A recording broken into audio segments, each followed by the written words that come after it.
Bayangkan, seorang pria tampan, seorang CEO kaya raya yang hidupnya selalu dikelilingi kemewahan, kini terbaring tak berdaya di tengah hutan setelah pesawat yang ia tumpangi jatuh menghantam pepohonan.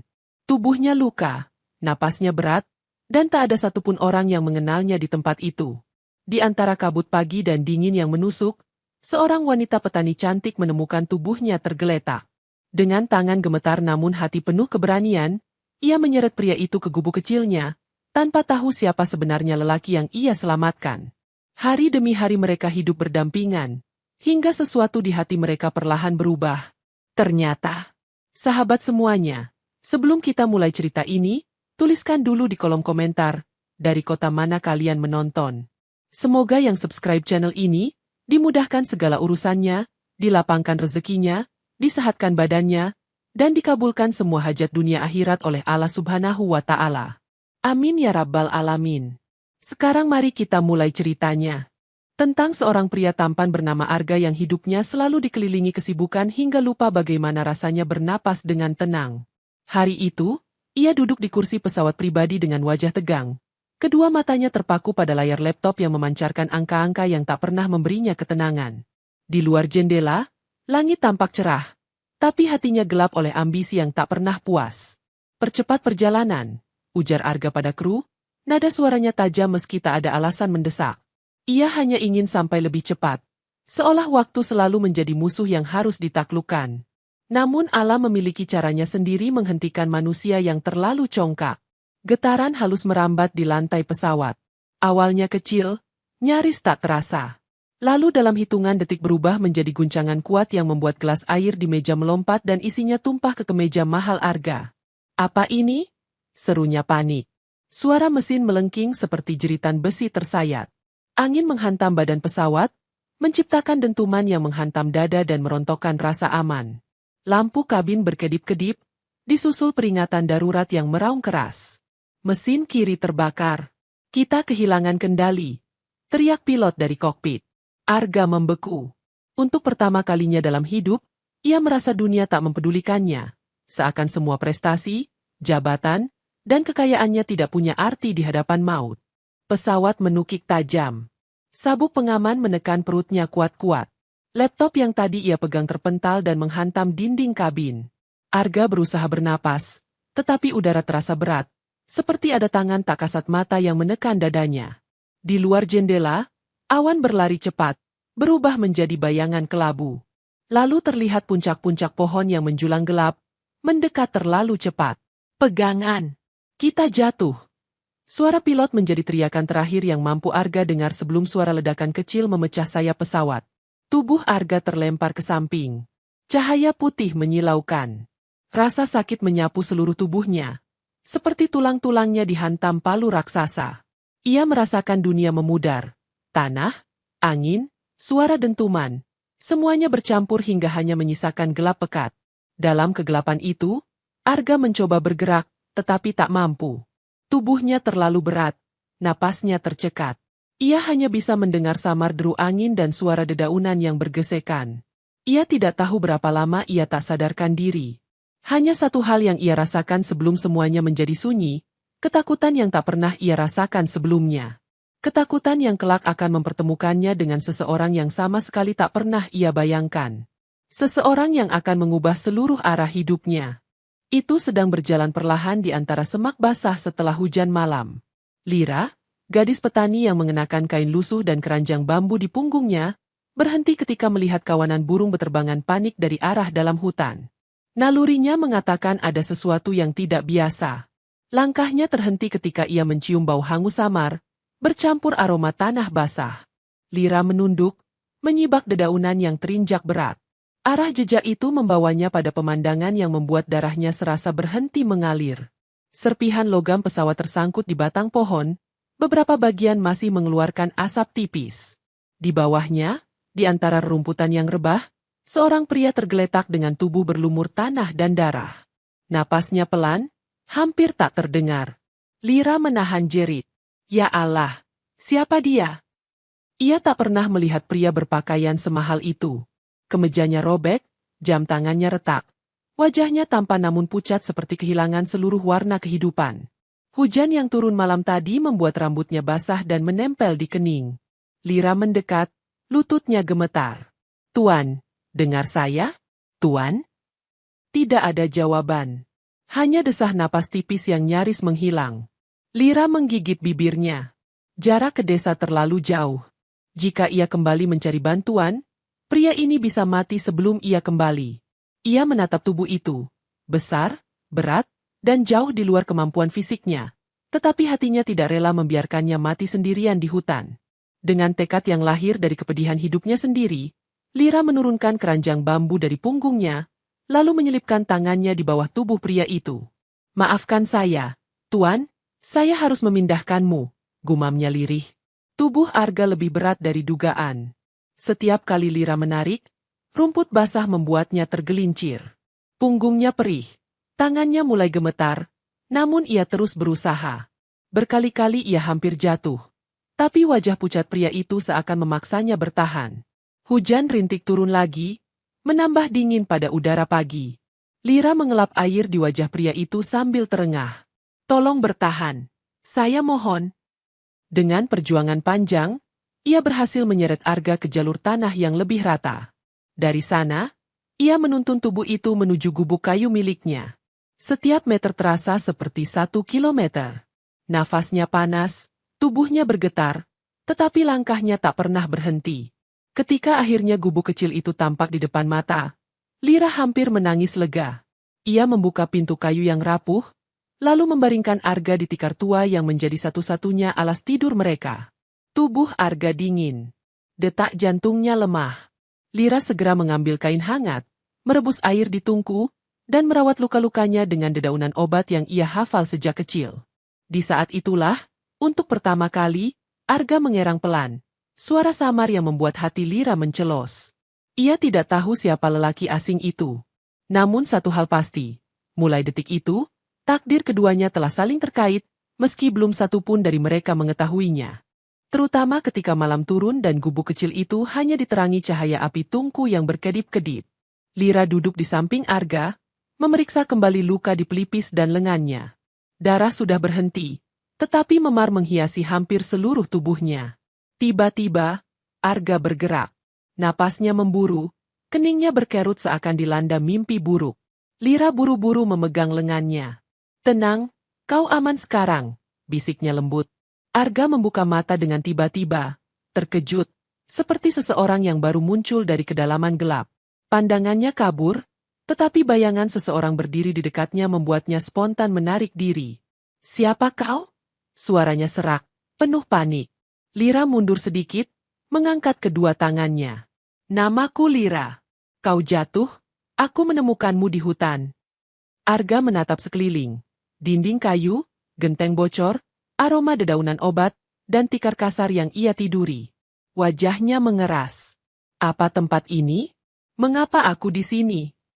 "Kau terluka parah," jawab Lira pelan. "Tidak ada waktu mencari bantuan. Jadi aku membawamu ke gubuk ini." Arga mencoba bangkit, namun tubuhnya langsung mengkhianati niatnya. Rasa nyeri menusuk tulangnya seperti pisau panas. Ia mengerang dan jatuh kembali, membuat Lira refleks menahan bahunya. "Jangan dipaksa," ujarnya halus. Namun Arga menepisnya. "Jangan sentuh aku." Kata itu menusuk hati Lira, meski ia tetap berusaha tampak tenang. Ia tahu lelaki ini pasti ketakutan, terdampar, terluka, dan kehilangan kendali atas segalanya. Tapi sikapnya tetap membuat dada Lira sesak. Arga memejamkan mata, menahan emosi. "Aku harus kembali. Aku harus menghubungi timku, perusahaanku, keluarga." "Kau tidak bisa kemana-mana dengan kondisi seperti ini," sela Lira. Suaranya lembut tapi tegas. "Dan tidak ada sinyal di sini. Bahkan untuk berjalan keluar hutan saja butuh waktu." Arga membuka mata lagi. Kali ini tatapannya penuh frustrasi. Hidupnya selalu berada dalam kendali. Ia memerintah, orang lain mengikuti. Namun sekarang, ia bahkan tidak mampu berdiri. Keheningan menyelimuti ruangan, hanya ada suara api yang meletup kecil. Lira bangkit untuk mengganti kompres daun di kening Arga. Ia bergerak hati-hati, namun tetap saja Arga menegang saat ia mendekat. "Kau tidak perlu takut," ujarnya pelan. Aku hanya ingin membantu. Arga menatap wajah gadis itu lebih lama. Sederhana, polos, tetapi matanya menyiratkan keberanian yang tidak pernah ia lihat bahkan di ruang rapat paling megah sekalipun. Untuk sesaat, rasa marahnya mereda. Tetapi sebelum ia sempat berbicara, suara rintihan berat terdengar dari bilik samping. Lira terkejut dan bergegas berdiri. Arga menoleh. Siapa itu? Lira menggigit bibir. Ibuku, beliau sedang sakit. Kecemasan yang tadi ditujukan pada Arga, kini berubah arah. Lira berlari kecil menuju bilik, meninggalkan Arga sendirian dengan pikirannya. Dan untuk pertama kalinya, ia mulai menyadari bahwa luka yang ia lihat di rumah kecil itu jauh lebih dalam daripada luka yang menutupi tubuhnya sendiri. Dan perasaan itu mengikuti Arga ketika ia mendengar suara Lira menenangkan seseorang di balik tirai tipis bilik samping. Arga menoleh, mencoba mengangkat tubuhnya, tetapi nyeri membuatnya hanya mampu duduk setengah. Dari celah tirai, ia melihat punggung Lira membungkuk, mengganti kain basah di dahi seorang wanita tua yang tampak sangat lemah. Suara Lira bergetar, namun ia tetap tersenyum sambil mengusap rambut ibunya yang kusut. Bu, istirahat, ya. Lira ada di sini. Arga terdiam. Ada ketulusan yang tidak pernah ia lihat di kantor, di rumah mewahnya, bahkan dalam keluarganya sendiri. Gadis itu merawat ibunya dengan tangan yang gemetar, udara dingin, dan fasilitas yang sangat minim. Tidak ada dokter, tidak ada obat mahal, hanya doa dan ketabahan. Ketika Lira kembali ke ruang utama, ia terlihat mencoba menyembunyikan kekhawatiran. Maaf, ibu sedang kambuh lagi. Arga menelan ludah. Untuk pertama kalinya, ia tidak tahu harus berkata apa. Pen, penyakit apa? Lira menunduk. Sejak lama ibuku sakit. Di desa ini sulit mencari pengobatan. Tapi tak apa, kami bertahan sebisanya. Senyumnya begitu tenang, namun matanya menyimpan ribuan luka. Sementara itu, Arga merasa seperti pecundang. Ia yang biasanya memerintah puluhan karyawan kini bahkan tidak mampu berdiri. Hidupnya yang penuh kemewahan terasa hambar dibanding perjuangan gadis itu. Lira kemudian beranjak ke tungku. Api kecil bergoyang-goyang saat ia menambah kayu kering. Uap panas mulai keluar dari panci tanah liat yang ia gunakan untuk memasak sup sederhana. Untuk apa? Tanya Arga. Untukmu. Kau butuh makan supaya cepat pulih. Arga mengerutkan dahi. Aku tidak biasa makan makanan seperti ini. Ucapan itu langsung ia sesali ketika melihat wajah Lira menegang sebentar. Namun gadis itu hanya mengangguk, seolah sudah terbiasa menerima penolakan hidup. Tapi hanya ini yang ada. Suaranya lembut, tidak membela diri. Arga akhirnya mengangguk perlahan, mencoba menerima kenyataan bahwa hidupnya kini berada di tangan seseorang yang bahkan tidak ia kenal. Lira duduk di sampingnya. Dengan hati-hati, ia mengaduk sup sambil mengajarinya sesuatu yang terdengar sederhana, namun penuh makna. Hidup di hutan mengajarkan satu hal, katanya. Jika kita terus menolak keadaan, kita hanya akan menyakiti diri sendiri. Tapi kalau kita mencoba berdamai, hidup akan terasa lebih ringan. Arga memandang api yang menari kecil. Kata-kata itu menusuknya lebih dalam dari yang ia harapkan. Ia memandang Lira. Kau belajar semua ini dari mana? Lira tersenyum kecil. Dari hidup. Saat ia menyerahkan mangkuk sup kepada Arga, pria itu menerimanya dengan kedua tangan bergetar. Bukan karena luka, melainkan karena hatinya tiba-tiba terasa sangat rapuh. Untuk pertama kalinya, ia merasa bahwa gadis sederhana di depannya bukan hanya menyelamatkan tubuhnya, tapi juga sesuatu yang jauh lebih dalam dari itu. Sesuatu yang membuat Arga terjaga lebih lama malam itu.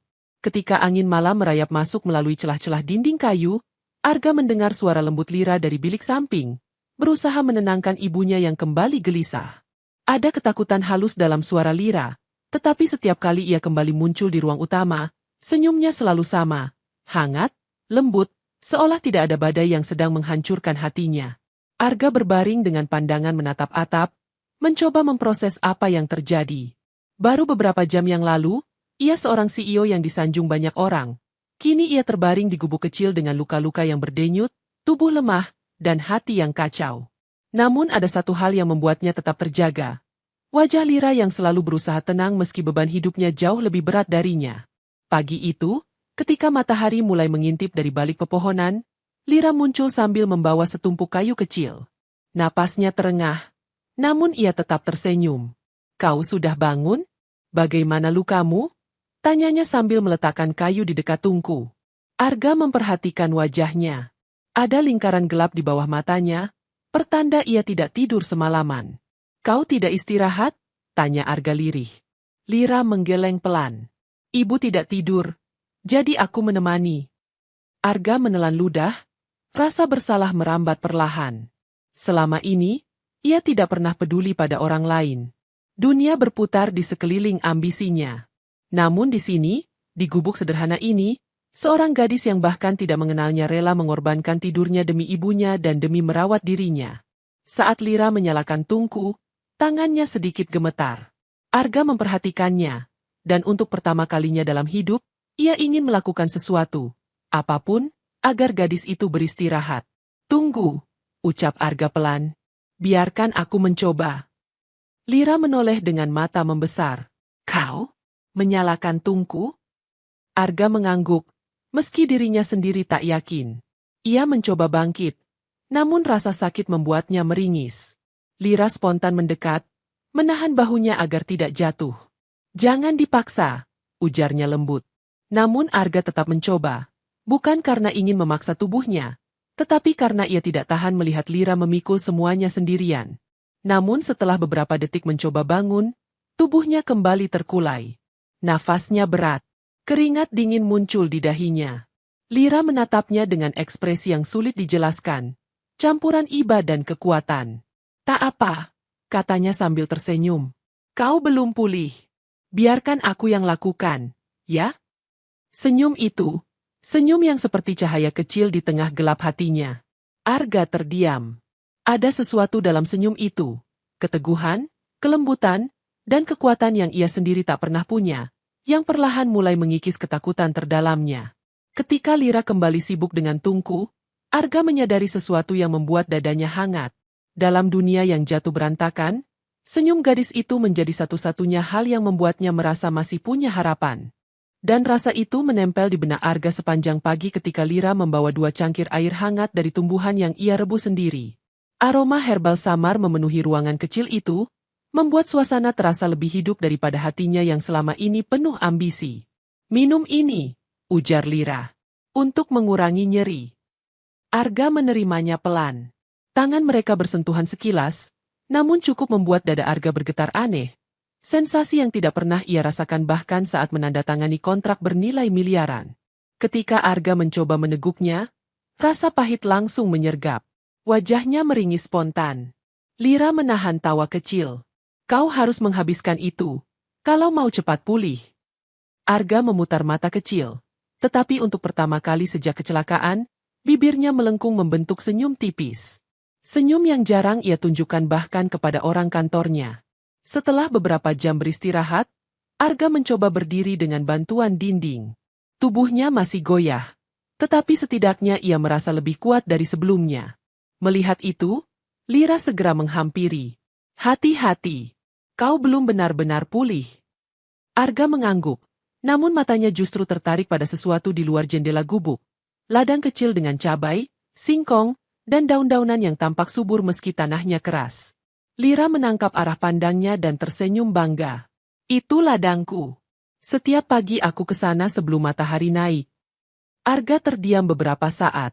Ladang itu sederhana, sama sekali tidak sebanding dengan pemandangan balkon penthouse mewahnya. Tetapi ada sesuatu di sana, kehangatan, kerja keras, kehidupan, yang belum pernah ia lihat dalam hidupnya yang serba instan. "Boleh aku melihatnya?" tanya Arga pelan. Lira tampak ragu, namun mengangguk. "Asal kau berjalan pelan." Mereka keluar dari gubuk. Udara pagi menyeruak, lembut namun segar. Burung-burung berloncatan di batang pohon, dan embun masih menggantung di daun. Setibanya di ladang, Lira langsung jongkok dan mulai mencabut rumput liar. "Biasanya aku lakukan ini sebelum memasak untuk ibu." Arga memperhatikannya dengan cara yang belum pernah ia lakukan pada siapapun. Gerakan Lira sederhana, namun penuh ketekunan.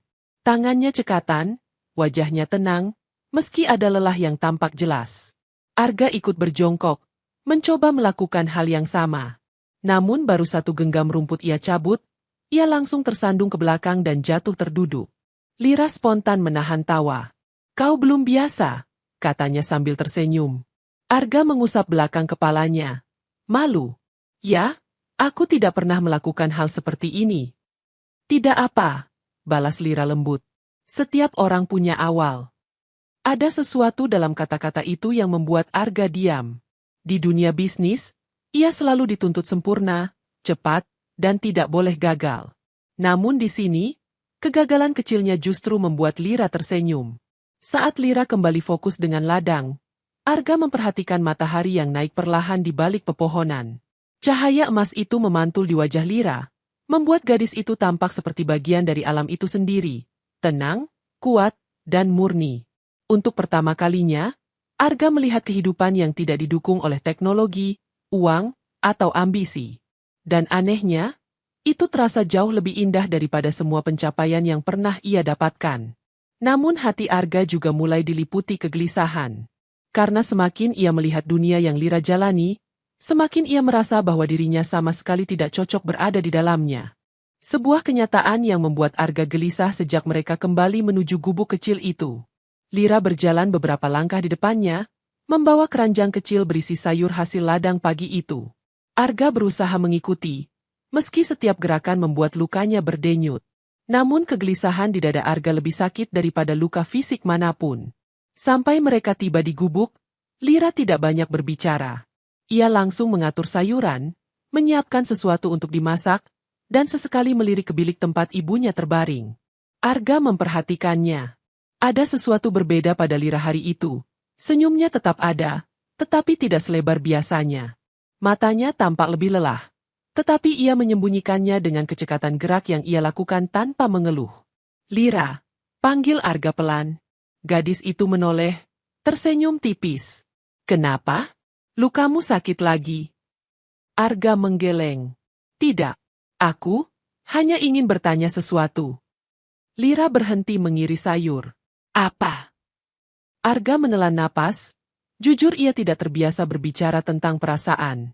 Namun gadis itu membuatnya ingin mengerti. "Bagaimana kau bisa tetap kuat seperti ini?" Lira membeku. Kulit wajahnya yang bersih itu merona sedikit, bukan karena tersipu, melainkan karena ia seperti ditangkap pada saat hati sedang rapuh. "Aku hanya melakukan apa yang harus kulakukan," jawabnya samar. "Tidak," balas Arga cepat.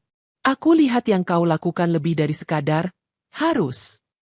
Kau merawat ibumu, bekerja di ladang, memasak, mencari kayu, lalu sekarang merawat aku, semuanya sendiri."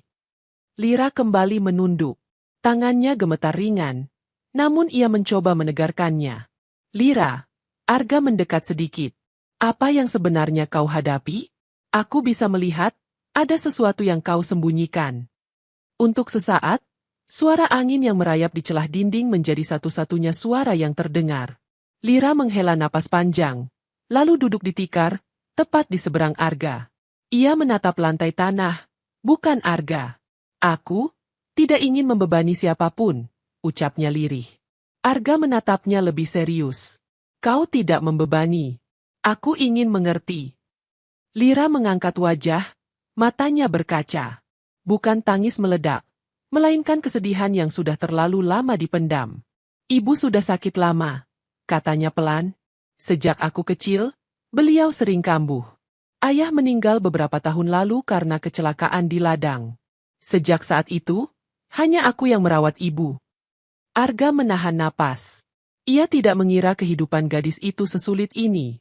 "Kami pernah mencari bantuan ke kota," lanjut Lira. "Tapi, biayanya terlalu besar. Kami tidak sanggup. Aku bekerja apapun yang bisa kulakukan, tapi tetap tidak cukup. Jadi aku belajar mengobati ibu dengan tanaman hutan. Tidak selalu berhasil, tapi itu yang kami punya." Arga menunduk. Ada rasa pedih merayapi dadanya. Dunia bisnis sering membuatnya bertemu orang-orang keras, tetapi tidak pernah ia melihat seseorang sekuat Lira, seorang gadis sederhana yang menghadapi hidup tanpa siapapun tempat bersandar. "Dan sekarang," Lira melanjutkan, "dengan kau di sini, aku semakin takut." Arga mengerutkan dahi. Takut? Takut apa? Takut tidak cukup, jawab Lira dengan suara bergetar. Takut tidak bisa merawatmu. Takut kalau ibu semakin parah. Takut kalau aku gagal menjaga kalian berdua. Arga terdiam. Kata-kata itu menghantam hatinya. Lira, aku bukan siapa-siapa di sini. Kau sudah menyelamatkan nyawaku. Tidak ada yang salah denganmu. Lira tersenyum pahit. Kau tidak mengerti. Aku bukan seperti orang kota. Aku tidak punya apa-apa. Bahkan jika ibu, suaranya pecah. Jika ibu pergi, aku tidak tahu bagaimana aku akan hidup. Arga akhirnya melihat kebenaran itu. Kekuatan Lira bukan karena ia tidak punya rasa takut, tapi justru karena ia punya terlalu banyak ketakutan yang tetap ia hadapi setiap hari. Sambil menatapnya, Arga berkata pelan, Lira, bolehkah aku membantu? Lira menggeleng cepat, hampir panik. Tidak, aku tidak mau kau merasa berutang apapun padaku. Aku tidak merasa berutang, jawab Arga lembut. Aku hanya ingin kau tidak memikul semuanya sendirian. Lira memejamkan mata, menahan emosi yang mengalir di balik kelopak matanya. Untuk pertama kali sejak kecelakaan itu, Arga merasakan sesuatu yang membuat dadanya sesak.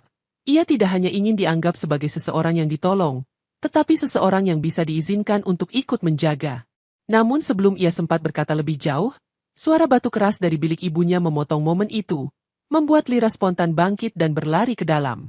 Arga menatap bayangan gadis itu menghilang di balik tirai, dan di saat itu, untuk pertama kalinya, ia merasa hatinya terpaut pada kehidupan yang sama sekali berbeda dari dunia yang pernah ia kenal.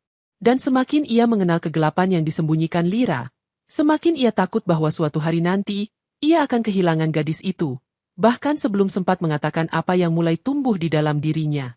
Ketakutan itu semakin nyata ketika malam tiba dengan dingin yang jauh lebih menusuk dari sebelumnya. Arga tidak bisa tidur. Angin menjerit pelan di luar, menggetarkan dinding gubuk yang sudah rapuh. Sementara dari bilik samping, terdengar batuk panjang, kasar, berat, yang membuat dada Arga ikut sesak mendengarnya. Lira berulang kali keluar masuk bilik itu. Matanya bengkak, wajahnya pucat.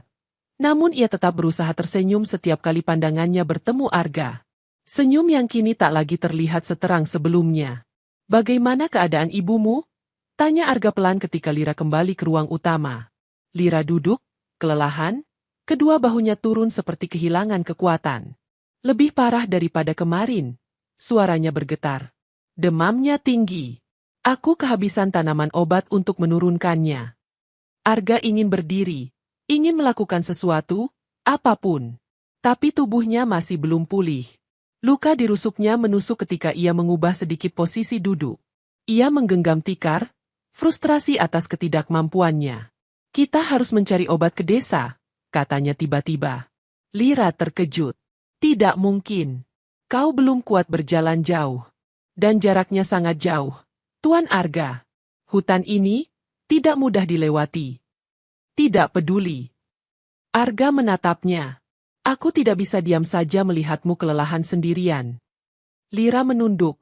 Wajahnya tertutup bayangan rambut. Aku sudah terbiasa. Dan itu yang membuatku tidak tenang, potong Arga. Hening mengisi udara, hanya terdengar rintihan dari bilik. Lira menoleh, ingin masuk lagi, tetapi Arga menahan lengannya. Lira terkejut melihat betapa hangatnya tatapan Arga. Tolong izinkan aku membantu, ucap Arga lirih.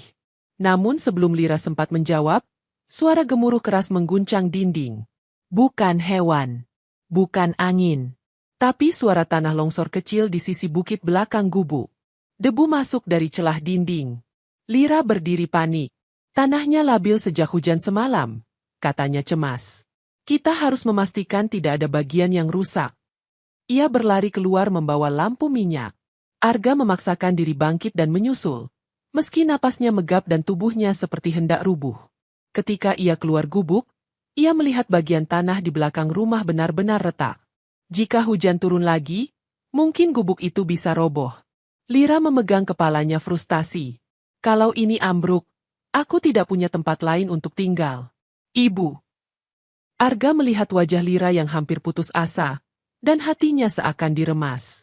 Ia tidak pernah melihat seseorang berjuang sekeras ini untuk bertahan hidup. Dan ia benci kenyataan bahwa ia hanya bisa berdiri di sana, tidak berguna. Lira, ucap Arga. Kita perkuat dindingnya. Kita pakai batang bambu yang ada. Lira menggeleng cepat. Tuan Arga, kau tidak boleh mengangkat barang berat. Lukem. Aku baik-baik saja, sergah Arga, meski tubuhnya gemetar. Untuk sesaat, Lira ingin menolak. Namun ketika ia melihat ketegasan di mata Arga, ketegasan yang tidak arogan, melainkan tulus, ia akhirnya mengangguk. Mereka bekerja dalam gelap. Lira memotong bambu, Arga menahannya meski tubuhnya bergetar dan rasa sakitnya tak tertahankan. Keduanya hampir tidak bicara, fokus pada satu hal, menjaga gubuk tetap berdiri hingga pagi. Ketika semuanya selesai dan mereka kembali masuk, Arga terjatuh duduk, kehabisan tenaga. Lira menoleh dan terkejut melihat wajahnya yang pucat. Tuan Arga, lihat tubuhmu, kau memaksa diri. Arga tersenyum samar. Aku hanya tidak ingin kau menghadapinya sendirian lagi. Lira terdiam. Kata-kata itu seperti menembus benteng yang selama ini ia bangun di sekeliling hatinya. Namun momen itu pecah saat terdengar suara rintihan lain dari bilik. Kali ini lebih lemah, lebih menyakitkan. Lira langsung berdiri, masuk dengan panik. Arga tidak bisa melihat apa yang terjadi, hanya mendengar suara Lira yang mulai terisak. Tidak keras, tidak meledak, tetapi isak kecil yang justru membuat Arga merasa dada seperti robek. Beberapa menit kemudian, Lira keluar. Langkahnya goyah. Air mata jatuh di pipinya meski ia berusaha menyekanya. Demam ibu semakin tinggi, ujarnya dengan suara pecah. Kalau pagi belum turun, aku takut beliau tidak kuat. Arga terpaku. Ia tidak tahu harus berkata apa. Dunia bisnis memberinya banyak kekuatan. Tetapi di dunia kecil ini, ia tidak punya apapun. Aku harus mencari tanaman obat di hutan. Sekarang. Lira mengambil selendangnya. Tunggu. Arga mencoba bangkit.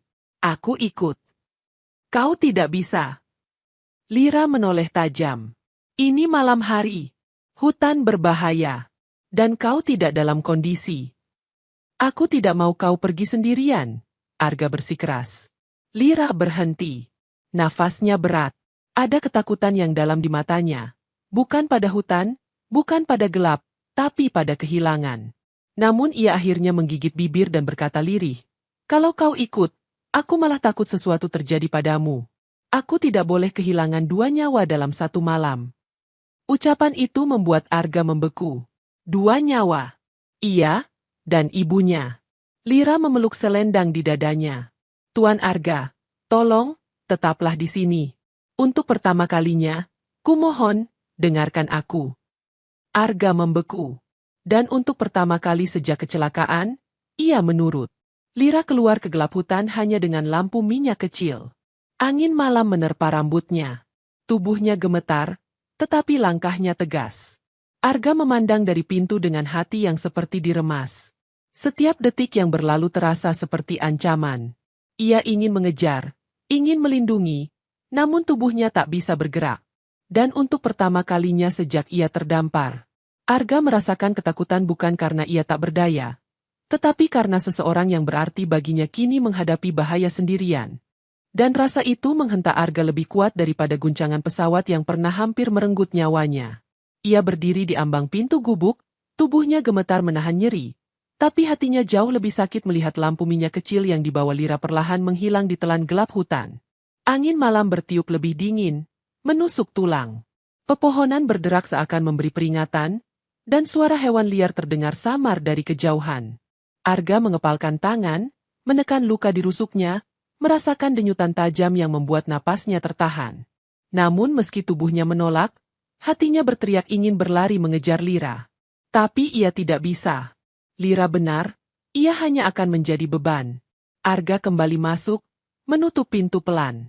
Gubuk itu kini terasa lebih kosong. Seakan semua cahaya dan kehangatan pergi bersama Lira. Dalam keheningan, suara napas ibu Lira yang terengah-engah terdengar dari bilik. Arga menelan rasa takut yang mengendap. Ia duduk di lantai tanah, memandang tungku kecil yang hampir padam. Setiap detik berlalu terasa seperti penghakiman atas seluruh hidupnya. Selama ini ia merasa kuat karena uang dan kekuasaan. Tapi di sini, Semuanya tidak berarti apa-apa. Dan rasa bersalah itu mulai menenggelamkannya. Andai aku lebih cepat pulih, aku bisa melindunginya. Gumam Arga, suaranya penuh sesal. Ia menunduk, memegang rambutnya, mencoba menahan gejolak emosi. Namun air mata tipis akhirnya jatuh juga, bukan karena luka fisik, tetapi karena ia menyadari satu kebenaran pahit. Lira telah melakukan segalanya untuk menyelamatkannya. Tetapi apa yang telah ia lakukan untuk gadis itu? Hampir tidak ada. Perasaan itu menghantam dadanya, membuat napasnya patah-patah. Ia meraba sesuatu di sakunya, jam tangan retak yang masih ia pakai sejak kecelakaan. Ia memandang benda itu lama, lambang kesombongannya, simbol kehidupan lamanya yang tidak pernah mengenal rasa kehilangan. Ia memejamkan mata, berharap waktu berjalan lebih cepat agar Lira segera kembali. Namun tiba-tiba suara hewan menggeram terdengar dari luar. Arga tersentak. Hatinya langsung melonjak panik. Lira.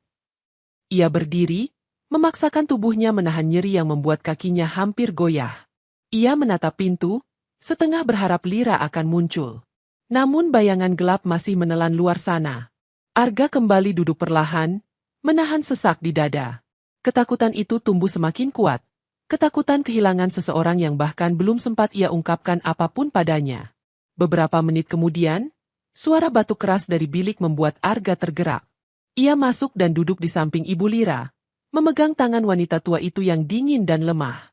Untuk pertama kalinya dalam hidupnya, Arga merasakan belas kasih yang bukan berasal dari rasa kasihan, tetapi dari rasa ingin melindungi. Ibu, Lira sedang berjuang, bisiknya lirih. Dia keluar mencarikan obat untukmu. Tolong bertahan. Air mata Arga jatuh tanpa ia sadari. Ia menggenggam tangan itu lebih erat, seakan ingin memberikan kekuatan yang tidak pernah ia punya untuk dirinya sendiri. Detik demi detik berlalu. Angin merayap masuk, membawa kegelisahan. Hingga akhirnya, pintu gubuk berderit pelan. Arga menoleh cepat, berdiri secepat tubuhnya memungkinkan. Cahaya lampu minyak kecil masuk lebih dulu. Lalu bayangan tubuh Lira muncul, terhuyung, dengan rambut berantakan, tangan kotor penuh tanah, dan napas terengah-engah. Arga mengembuskan napas yang seolah ia tahan sejak gadis itu pergi. Namun sebelum ia sempat mendekat, Lira jatuh berlutut, memegang dada sambil menahan sesak napas. Tuan Arga, aku dapatkan obatnya. Suaranya pecah, wajahnya basah oleh keringat dan air mata. Arga berlari menghampiri, menahan kedua bahunya agar tidak jatuh ke tanah. Dan saat itu, ia sadar satu hal yang menghantam hatinya dengan kekuatan luar biasa. Jika ia kehilangan gadis ini, hidupnya tidak akan pernah punya arti lagi. Kesadaran yang membuat Arga hampir panik ketika melihat Lira berlutut dengan napas tersengal. Ia segera memegang kedua bahu gadis itu, membantu menegakkan tubuhnya. Lira, lihat aku. Kau baik-baik saja? Suara Arga bergetar, penuh cemas yang tak lagi bisa ia sembunyikan. Lira mengangguk kecil, meski tubuhnya masih gemetar. Aku hanya kelelahan. Hutannya licin, aku hampir terpeleset beberapa kali. Arga menelan napas tajam. Membayangkan Lira sendirian di tengah hutan, malam hari, dengan hewan liar berkeliaran, membuat jantungnya seolah dicengkeram. Masuk, cepat, ucap Arga, membimbing Lira ke dalam gubuk. Begitu lampu minyak menyinari wajah gadis itu, Arga melihat lecet di lengan dan sedikit darah di lututnya. Kemarahan mendidih di dalam dadanya, bukan kepada Lira, tetapi kepada dirinya sendiri karena membiarkan gadis itu menghadapi bahaya sendirian.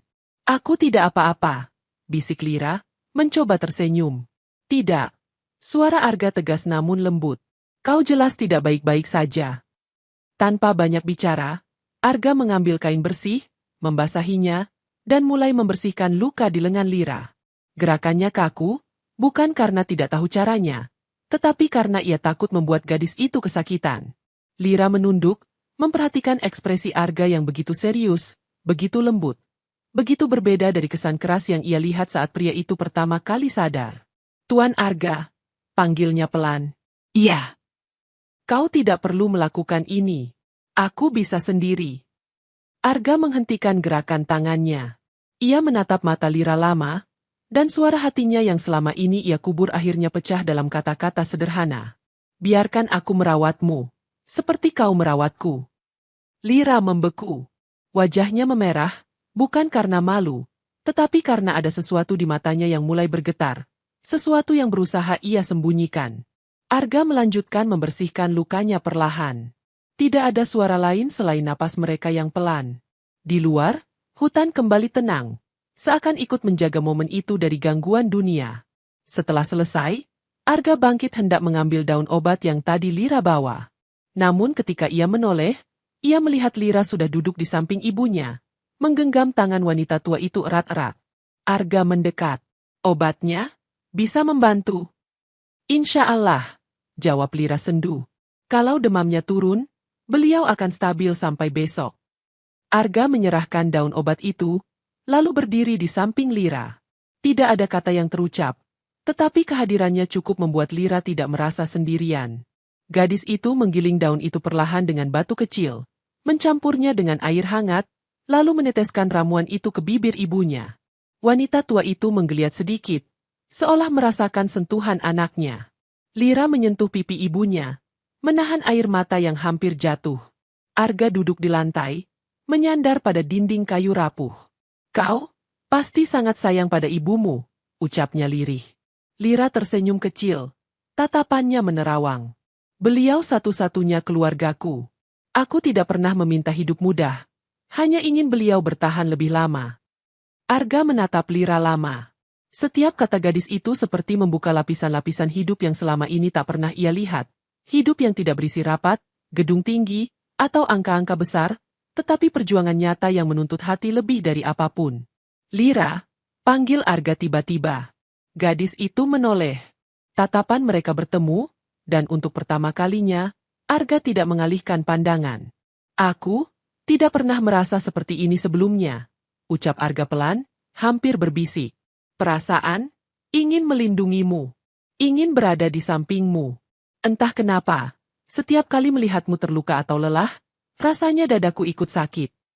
Lira menahan napas. Pipi dan ujung matanya memerah. Tuan Arga, jangan bicara seperti itu, bisiknya. Kenapa? Karena aku bukan siapa-siapa bagimu. Arga tersenyum tipis. Senyum yang hanya muncul ketika ia benar-benar jujur. Siapa bilang begitu? Lira menunduk cepat, menahan gemuruh di dadanya. Ia tidak menjawab, karena di dalam dirinya, sesuatu juga sedang tumbuh, meski ia tidak berani mengakuinya. Malam itu, mereka duduk dalam diam, tetapi bukan lagi diam yang asing. Ada perasaan lembut yang menggantung di udara, perlahan melingkupi mereka. Hangat, tenang, dan tanpa mereka sadari. Cinta mulai tumbuh di antara dua hati yang sama-sama terluka. Namun pagi berikutnya membawa suasana yang berbeda. Lebih sunyi, lebih berat. Seperti alam sedang menahan sesuatu yang ingin disampaikan. Cahaya matahari yang biasanya menembus celah dinding gubuk kini redup oleh kabut tebal yang menyelimuti hutan. Arga bangun lebih awal. Untuk pertama kalinya sejak kecelakaan, ia merasa tubuhnya sedikit lebih kuat. Namun hatinya terasa gelisah. Ia melihat Lira tertidur bersandar pada sisi bilik ibunya. Kepalanya terkulai lelah, tangan masih menggenggam tangan wanita tua itu. Arga mendekat perlahan. Wajah Lira tampak letih, sangat letih, tetapi tetap indah dalam kesederhanaannya. Sesuatu dalam diri Arga bergerak lembut, membuatnya ingin menyentuh pipi gadis itu. Namun ia menahan diri. Ia tidak ingin membangunkan Lira yang akhirnya bisa tidur setelah beberapa hari tanpa istirahat. Tiba-tiba suara lirih dari luar mengguncang keheningan. Derererer, derererer. Suara aneh itu datang dari langit, seperti mesin besar berputar dari kejauhan. Arga tertegun, jantungnya melonjak. Helikopter? Bisiknya tidak percaya. Ia berjalan tergesa keluar gubuk, meski rusuknya masih terasa nyeri. Dari balik pepohonan tinggi, kabut mulai terbelah oleh bayangan besar yang berputar di udara. Arga memicingkan mata. Ya, itu benar-benar suara helikopter penyelamat. Dadanya ditepis rasa lega luar biasa, sekaligus kecemasan yang tiba-tiba muncul tanpa alasan. Ia ingin memanggil Lira, ingin memberi kabar bahwa bantuan dari dunia luar akhirnya tiba, namun langkahnya terhenti. Pikirannya kacau. Selama ini ia menunggu pertolongan itu. Ia merindukan kehidupan lamanya, kenyamanan, fasilitas, rasa aman yang terbiasa ia nikmati. Tetapi sekarang, Ketika bayangan helikopter semakin dekat, Arga justru merasakan ketakutan berbeda. Ketakutan kehilangan dunia baru yang ia temukan di sini, Lira. Helikopter itu tidak turun ke dekat gubuk, hanya melintas di langit hutan, seperti sedang melakukan pencarian awal. Suaranya memantul di antara pepohonan, lalu perlahan menjauh. Arga berdiri mematung, menatap langit hingga suara mesin itu hilang sepenuhnya. Saat ia berbalik, Lira berdiri di pintu gubuk. Rambutnya berantakan, wajahnya pucat, tetapi matanya memandang Arga dengan campuran harapan dan ketakutan. "Kau, dengar itu?" tanya Lira lirih. Arga mengangguk. "Itu helikopter penyelamat. Mungkin mereka sedang mencari lokasi jatuhnya pesawat." Lira menelan napas panjang.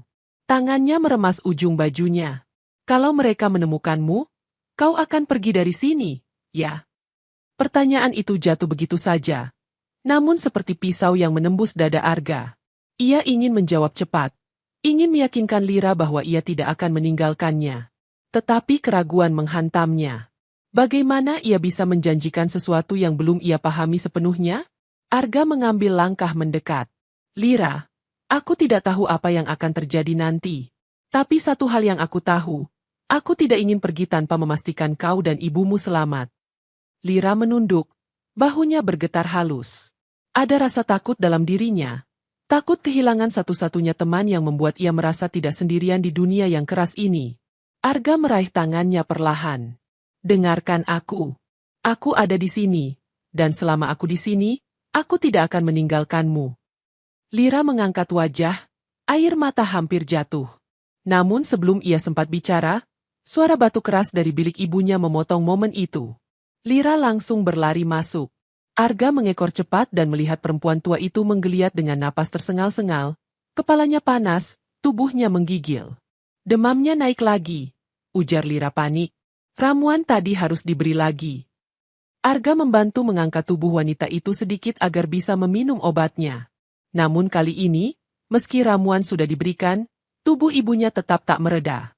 Lira menangis pelan, suara yang begitu menghancurkan hati Arga. Di luar, langit kembali tenang. Namun di dalam gubuk kecil itu, badai sesungguhnya baru saja dimulai.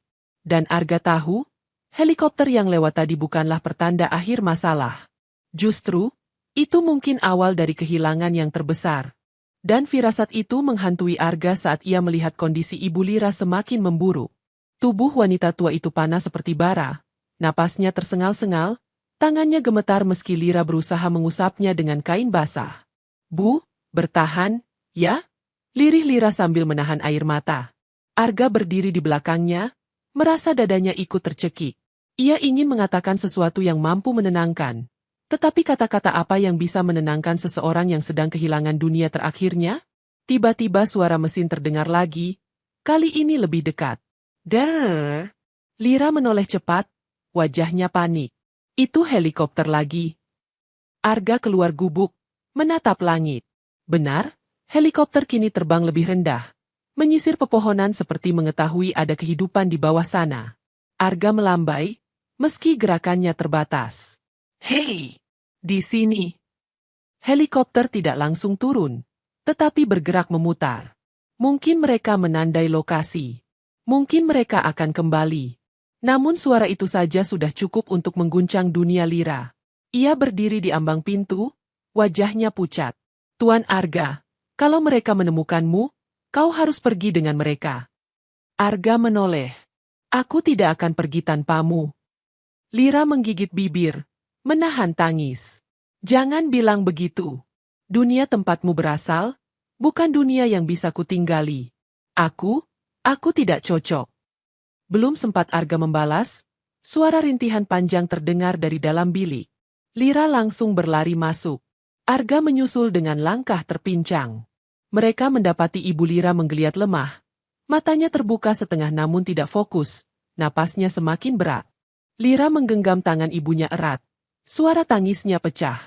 "Ibu, tolong lihat aku. Ibu jangan pergi." Wanita tua itu membuka mata sedikit, menatap Lira dengan pandangan kosong tetapi penuh kasih yang tersisa dari hidup yang hampir padam. "Lira, maafkan, Ibu." Bisiknya nyaris tidak terdengar. "Ibu jangan bicara begitu." Lira memeluknya, Tubuhnya bergetar hebat. Arga berdiri membeku. Dunia seakan berhenti bergerak. Helikopter kembali terdengar, semakin dekat. Namun di gubuk itu, satu-satunya suara yang benar-benar berarti adalah napas terakhir seorang ibu. Wanita tua itu mengembuskan napas perlahan, lalu diam. Lira berhenti menangis seketika, seolah tidak percaya apa yang baru saja terjadi. Ia memegang tubuh ibunya yang mulai kehilangan hangat. Mulutnya bergetar, tetapi tidak ada suara yang keluar. Arga mendekat pelan. Lira. Lira akhirnya meledak dalam tangis panjang. Tangis yang lahir dari seluruh luka yang ia pendam selama bertahun-tahun. Ibu, jangan tinggalkan aku. Jangan. Arga memeluk bahu gadis itu dari belakang, membiarkannya menangis sepuasnya. Tidak ada kata-kata yang mampu mengisi kekosongan di dada Lira. Tidak ada obat untuk luka sebesar itu. Di luar, helikopter berputar sekali lagi, kemudian bergerak menjauh, seolah tidak ingin mengganggu duka itu. Seolah memberi waktu terakhir bagi Lira untuk merasakan kehilangan yang sudah lama ia takutkan. Arga menunduk. Air mata mengalir di pipinya tanpa ia sadari. Ia tidak pernah merasa selemah ini, sebanyak ini. Di saat dunia luar mencoba menemukan mereka, dunia kecil Lira baru saja runtuh. Dan Arga tahu, mulai detik itu, ia tidak hanya ingin menyelamatkan Lira. Ia ingin menjadi alasan gadis itu bisa berdiri kembali. Apapun harganya. Namun tekad itu diuji bahkan sebelum Arga sempat benar-benar menyadarinya. Pagi setelah kepergian Ibu Lira, hutan diliputi kesunyian yang aneh. Tidak ada burung berkicau, tidak ada suara ranting patah, seolah seluruh alam turut berduka. Lira duduk di depan gubuk, menatap tanah kosong tanpa ekspresi. Rambutnya kusut, matanya bengkak, dan tubuhnya tampak kehilangan seluruh cahaya yang biasanya membuatnya terlihat begitu hidup. Arga berdiri beberapa langkah di belakangnya, ragu untuk mendekat. Lira, panggilnya perlahan. Gadis itu tidak menjawab. Ia hanya meremas ujung kain yang menutupi lututnya. Arga duduk di sampingnya, menjaga jarak agar tidak membuat Lira merasa terdesak. Aku ikut berduka. Ibumu orang baik.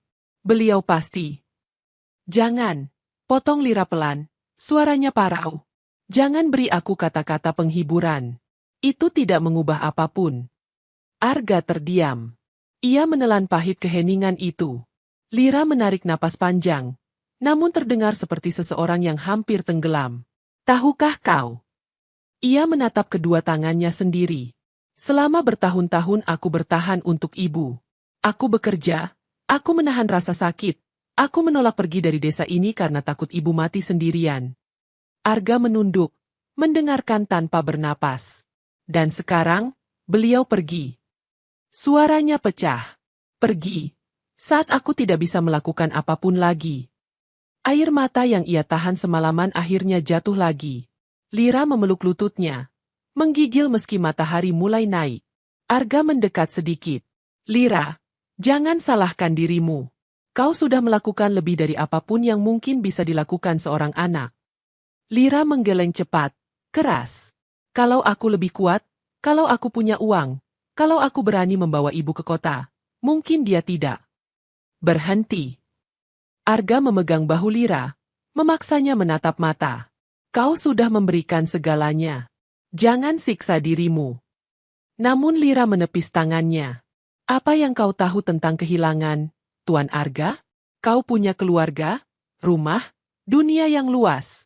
Aku hanya punya satu orang, dan sekarang tidak ada siapapun lagi. Arga terpukul keras oleh kalimat itu. Ia ingin mengatakan bahwa ia mengerti, bahwa ia juga pernah merasa kehilangan segalanya, bahkan saat hidupnya terlihat sempurna. Tapi ini bukan waktunya untuk bicara tentang dirinya. Lira berdiri perlahan. Tuan Arga, kau harus pergi ketika helikopter itu kembali. Arga mengerutkan dahi. Apa maksudmu? Aku tidak bisa ikut. Lira menelan sesak yang terasa menyakitkan. Duniaku berakhir di sini. Di desa ini. Di hutan ini. Di samping makam ibu. Arga ikut berdiri. Lira, jangan bicara begitu. Kau tidak harus tinggal di sini. Aku bisa. Tidak, teriak Lira sambil mundur selangkah. Jangan beri aku harapan yang tidak nyata. Arga terdiam. Kata-kata itu menusuk dadanya. Aku tidak mungkin hidup di duniamu, lanjut Lira dengan suara lebih pelan, namun jauh lebih menyakitkan. Aku tidak bisa membaca aturan-aturan kalian, tidak bisa mengikuti cara kalian bekerja. Aku tidak cocok. Kau tidak harus cocok, balas Arga cepat. Aku hanya ingin kau hidup. Dan aku ingin berada di sampingmu. Lira memejamkan mata, air mata kembali jatuh. Itu justru masalahnya. Arga merasakan napasnya terhenti. Aku takut, bisik Lira. Takut melangkah. Takut kehilangan lagi. Takut menjadi bebanmu. Dan aku tidak kuat menghadapi dunia yang bisa merenggut segala yang aku sayangi. Arga ingin mendekat, tetapi Lira mundur. Aku butuh waktu, ujarnya sambil terisak. Dan ketika helikopter itu datang lagi, kau harus pergi. Jangan tunggu aku. Jangan cari aku. Biarkan aku hilang. Arga menggeleng. Suaranya pecah. Lira, jangan lakukan ini. Namun gadis itu hanya menunduk dan berkata lirih.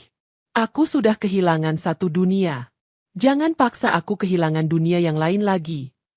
Lalu ia masuk ke gubuk, menutup pintu pelan, meninggalkan Arga berdiri sendirian di bawah langit yang semakin gelap. Untuk pertama kalinya, Arga merasakan luka yang tidak bisa diobati siapapun. Lira kini menghilang bukan karena ia tidak peduli, tetapi karena ia mencintai dengan cara yang paling menyakitkan. Dan luka itu terus berdetak di dada Arga bahkan, hingga helikopter penyelamat akhirnya menemukan lokasi gubuk kecil itu 2 hari kemudian. Lira tidak keluar menyambut siapapun. Ia hanya berdiri jauh di balik pintu bilik, memeluk dirinya sendiri, menolak menatap Arga untuk terakhir kalinya. Arga naik ke helikopter dengan hati yang runtuh. Ia menoleh lagi dan lagi, berharap Lira keluar, memanggilnya, atau setidaknya memberikan satu senyuman kecil. Tetapi pintu gubuk itu tetap tertutup. Hanya kabut pagi yang menemani kepergian Arga dari dunia yang telah mengubah dirinya.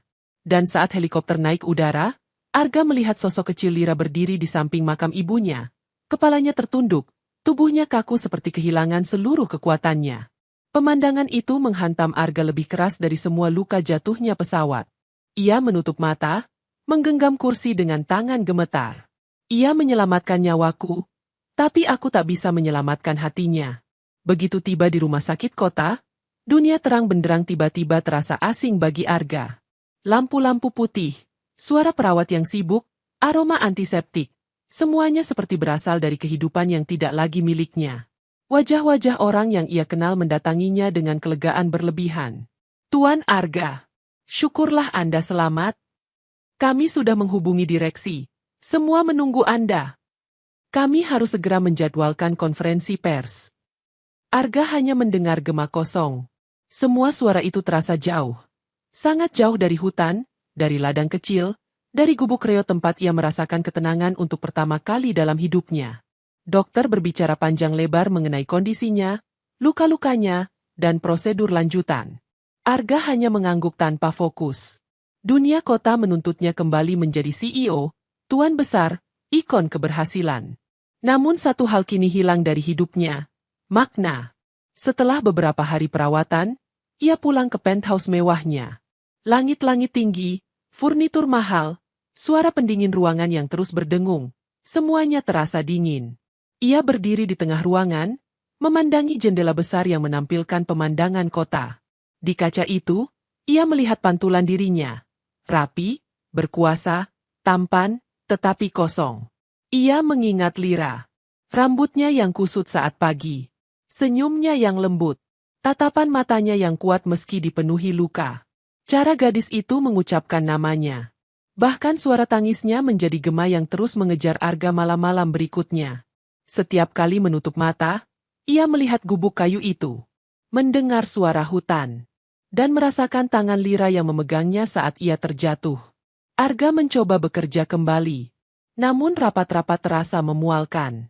Angka-angka yang dulu membuatnya bersemangat kini seperti simbol kekosongan. Setiap orang berbicara tentang keuntungan perusahaan, ekspansi bisnis, kontrak internasional, hal-hal yang dulu menjadi hidupnya. Kini ia hanya merasakan satu hal, hampa. Suatu malam, ia duduk di balkon, menatap langit kota yang dipenuhi cahaya lampu. Tidak ada bintang seperti di hutan. Tidak ada suara jangkrik. Tidak ada dingin yang menggigit tulang. Dan tidak ada Lira. Arga menutup wajahnya dengan kedua tangan. Dadanya terasa sesak. Ia bukan pria yang mudah menangis. Tetapi kali ini, air mata jatuh begitu saja. Lira, aku tidak bisa begini tanpa kamu.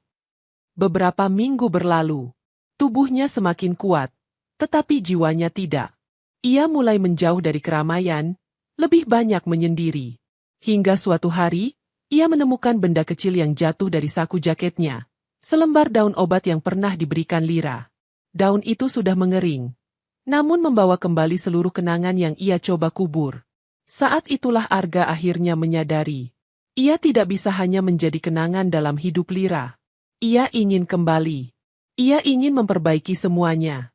Ia ingin bersama gadis itu, apapun risikonya. Tanpa ragu, ia bangkit dari kursi, mengambil jaket, dan memutuskan sesuatu yang akan mengubah sisa hidupnya. Ia akan kembali ke hutan. Kembali ke gubuk kecil itu. Kembali kepada Lira. Karena hanya di tempat gadis itu berdiri, Arga merasa hidupnya akhirnya punya tujuan. Dan tujuan itu menuntunnya kembali ke hutan dalam perjalanan panjang melewati jalan tanah, tebing, dan akar-akar pohon yang dulu menahannya dari kematian. Hujan turun sejak pagi, membuat tanah licin dan udara dipenuhi bau dedaunan basah. Sopir jeep yang mengantarnya sempat memperingatkan, "Tuan Arga, tempat yang Anda tuju itu berbahaya. Tidak ada sinyal. Kalau hujan lebih deras." "Aku harus ke sana," balas Arga tegas, menatap jauh ke dalam hutan. Apapun yang terjadi. Dengan tubuh yang sudah jauh lebih kuat, Arga melanjutkan perjalanan dengan berjalan kaki saat jeep tak bisa masuk lebih dalam. Ranting-ranting menghantam jaketnya. Sepatu kotanya penuh lumpur, namun ia tidak peduli. Setiap langkah mempercepat detak jantungnya, setengah karena lelah, setengah karena takut. Takut Lira menolaknya lagi. Takut ia datang terlambat. Takut gadis itu sudah hilang, seperti yang ia takutkan selama ini. Ketika gubuk itu akhirnya tampak di kejauhan, tubuh Arga hampir roboh oleh emosi yang meledak sekaligus. Gubuk kayu itu sama seperti dulu, tetapi terasa lebih sunyi, lebih tua, lebih sepi tanpa tawa halus Lira. Hujan tiba-tiba turun lebih deras, menusuk kulit. Arga berlari kecil, menahan napas yang memburu. Begitu mencapai halaman gubuk, ia melihat sosok Lira duduk di beranda, memeluk lutut, kepala tertunduk. Rambutnya basah terkena hujan, wajahnya pucat, tubuhnya kurus. Arga terpaku. Sejenak ia ragu untuk mendekat, takut gadis itu akan menegang dan menutup diri lagi. Namun ia tahu satu hal, jika ia diam, ia akan kehilangan kesempatan selamanya. Arga melangkah maju, suaranya pecah oleh getar emosinya. "Lira!" Lira mendongak pelan. Saat melihat Arga berdiri di tengah hujan, matanya melebar dalam keterkejutan yang terselimuti kesedihan. Mulutnya bergerak, namun tak ada kata yang keluar. Arga melangkah lebih dekat. "Aku kembali." Lira berdiri, gemetar. "Tuan Arga, kenapa kau datang? Dunia kota membutuhkanmu. Kau tidak seharusnya berada di sini." "Aku tidak peduli pada dunia kota," jawab Arga tanpa ragu. "Aku peduli padamu." Lira terdiam, menunduk, air hujan bercampur dengan air matanya. "Jangan begitu. Jangan buat ini lebih sulit. Aku sudah mencoba melupakan semuanya. Aku mencoba hidup seperti dulu. Tapi setiap hari hanya terasa kosong." Suara itu pecah di akhir, membuat Arga mendekat lebih cepat, meski hatinya sakit melihat luka yang jelas menggerogoti gadis itu. "Lira, lihat aku." Arga memegang kedua bahunya, lembut namun tegas. "Aku pulang karena tanpa kamu, tidak ada yang tersisa di hidupku."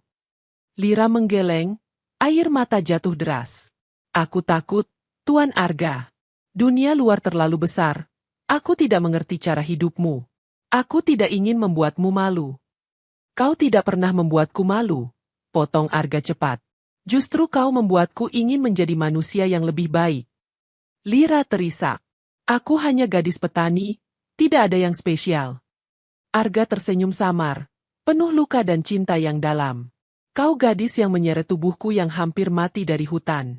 Kau gadis yang merawatku ketika aku tidak punya apa-apa. Kau gadis yang membuatku merasakan hidup. Bagaimana mungkin itu tidak spesial? Lira menutup wajahnya, menangis dalam bisikan panjang.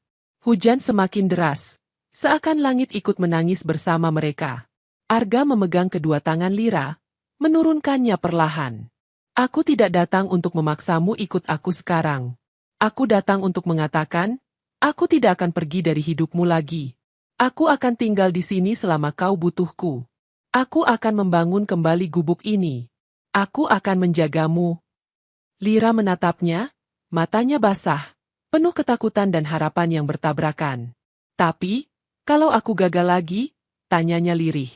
Arga menariknya ke dalam pelukan, hangat meski tubuh mereka basah kuyup. Kalau kau jatuh, aku ada untuk menangkapmu. Kalau kau tersesat, aku akan mencari.